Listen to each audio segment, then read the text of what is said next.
जी कहते हैं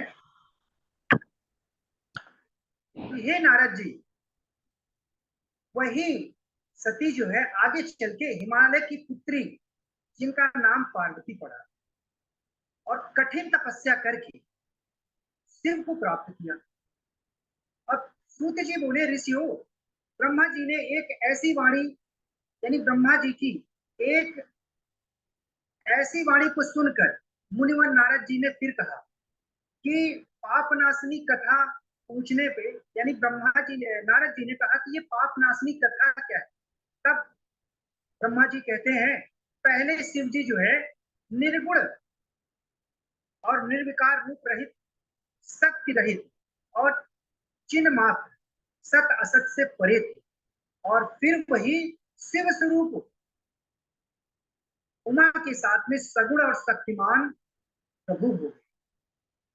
और शिव के बाएं अंग से विष्णु जी का प्राकट्य और दाहिने अंग से ब्रह्मा जी का प्राकट्य, और शिव जी के हृदय से रुद्र जी उत्पन्न हुए। कहते हैं, और फिर सदाशिव ने तीनों को काम दिया।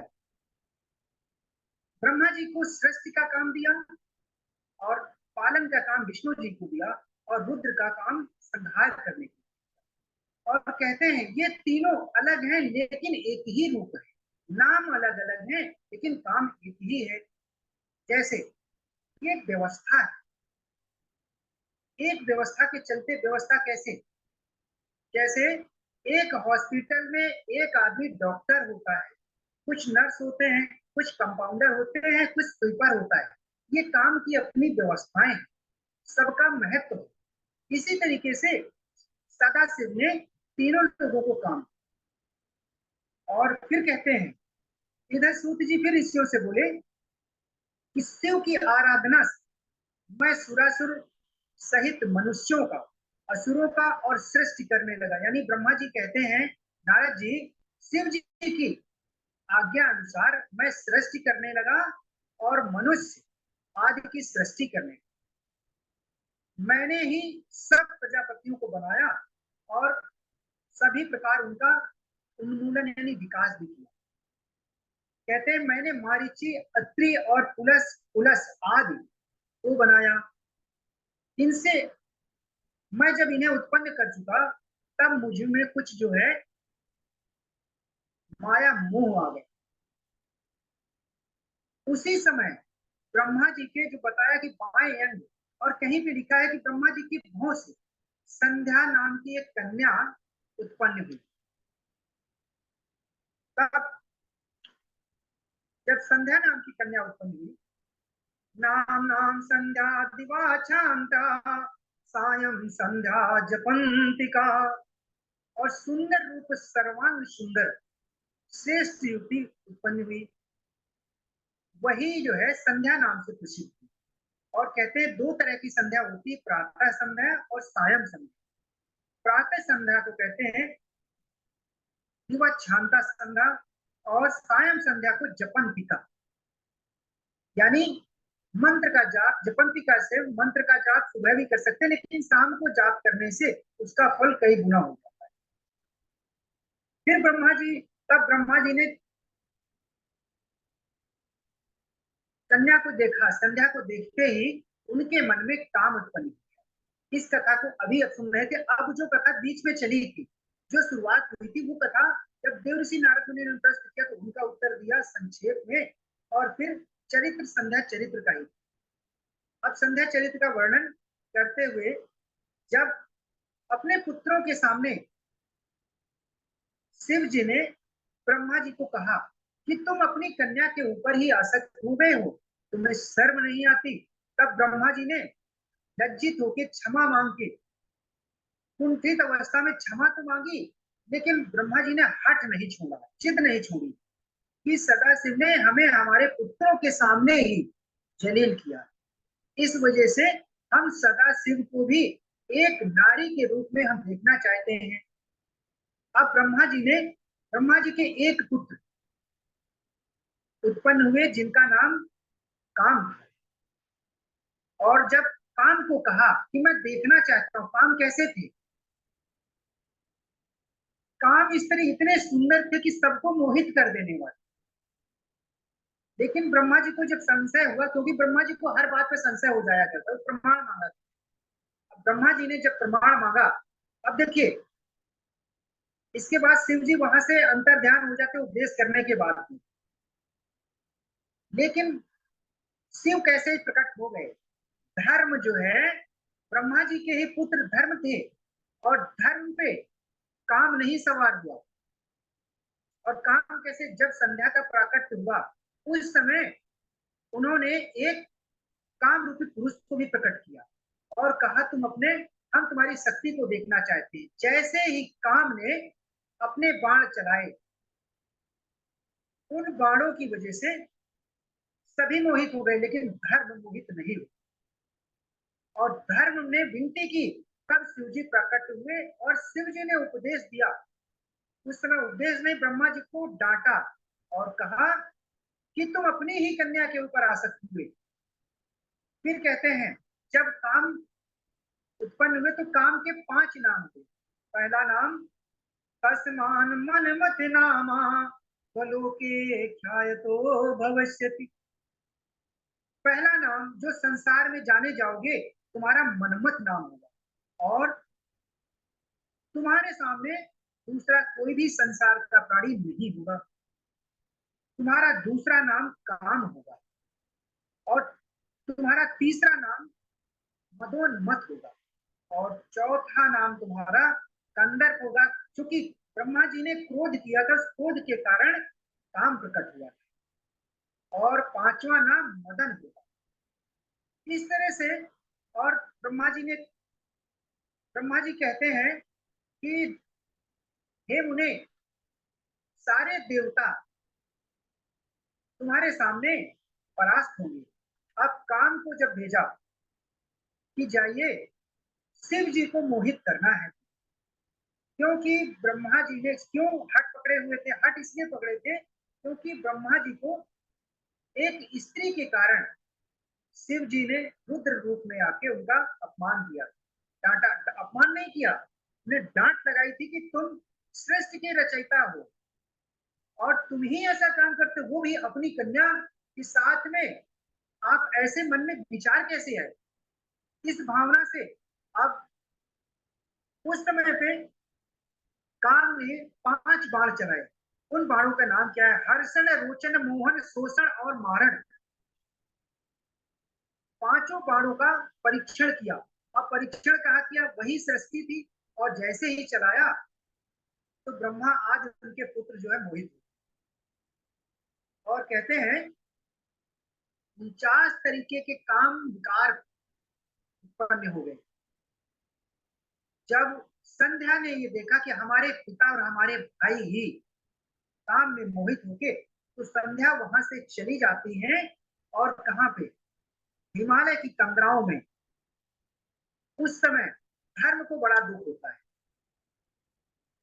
और कहते हैं ब्रह्मा जी ने कहा कि नारद जी, अपनी पुत्री को ही देख के हमें ऐसी भावना हो गई। तब कहते, ब्रह्मा जी कहते हैं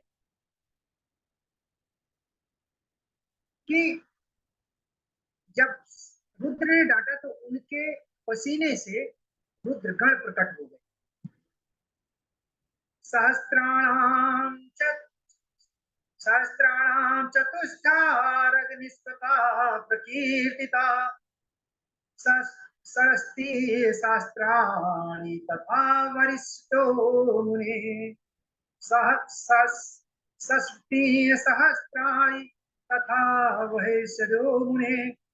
64,000 अग्निस्वता और पितृगण उत्पन्न हुए, और 86,000 बहिर्सत पितर उत्पन्न हुए, जो कि कच्छ के शरीर के पसीने से गिरे। उसमें सर्वगुण संपन्न एक कन्या भी उत्पन्न हुई थी। जो अब कौन कन्या थी? वही ब्रह्मा जी के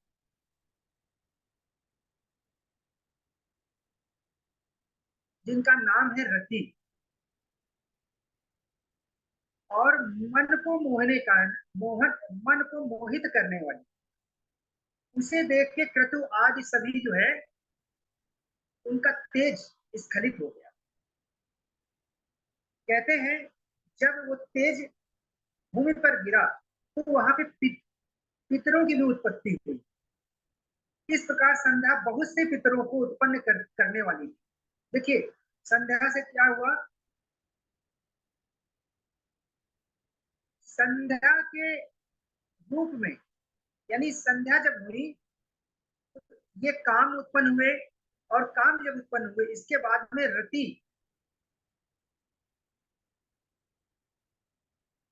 का भी जन्म हुआ। और इसी प्रकार इस प्रकार संध्या से बहुत से पितर भी उत्पन्न हुए, क्योंकि संध्या के कारण ही तो पितर का उत्पन्न होना। उस समय शिव जी वहां उपदेश करके अंतर ध्यान हो जाते हैं। और अब ब्रह्मा जी जो है लज्जा के कारण शिव जी से अपने पुत्र को भेजा कि जाइए शिव जी जहां पे तपस्या कर रहे हैं और वहां पे उनका तप भंग करिए।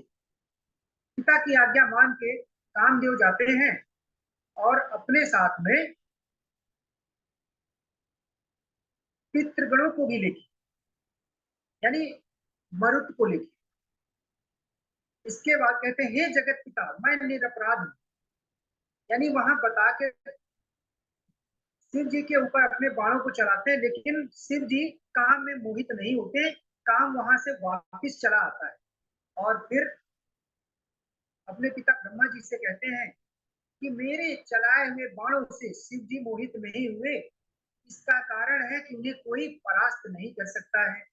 अब उस समय भी ब्रह्मा जी विचार करने लगे, और क्या कहने लगे, विचार किसका किया, अपने पिता विष्णु जी को स्मरण किया। और विष्णु जी आए, तब विष्णु जी क्या कहते हैं कि इस कथा को भी आगे बताएंगे, यानी संक्षेप में समझिए। विष्णु जी आए तो कहे कि ये भावना तुम्हारे मन में कैसे आई। तब ब्रह्मा जी जो है पूरा दृष्टांत बताते हैं कि संध्या का उत्पन्न होना भी प्रकट होना, काम से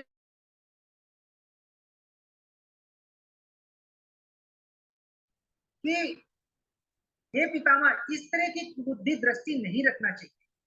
वो शिव जी हैं, और क्या आप भूल गए हो, उन्होंने ही हम दोनों को प्रकट किया है और हम दोनों को काम दिया। फिर भी कहते हैं इस तरह से जब कहा कि जब काम वापिस आ जाता है,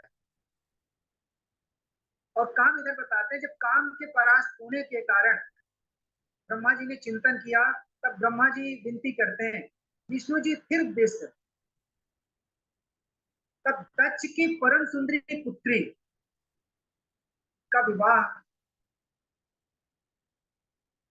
किससे होता है, इस कथा को भी आगे सुनेंगे। इतिताम मदोन्वीचिरतिं जाग्रहे सोचुका राग दुपस्ताम लक्ष्मी ऋषिकेश इवो।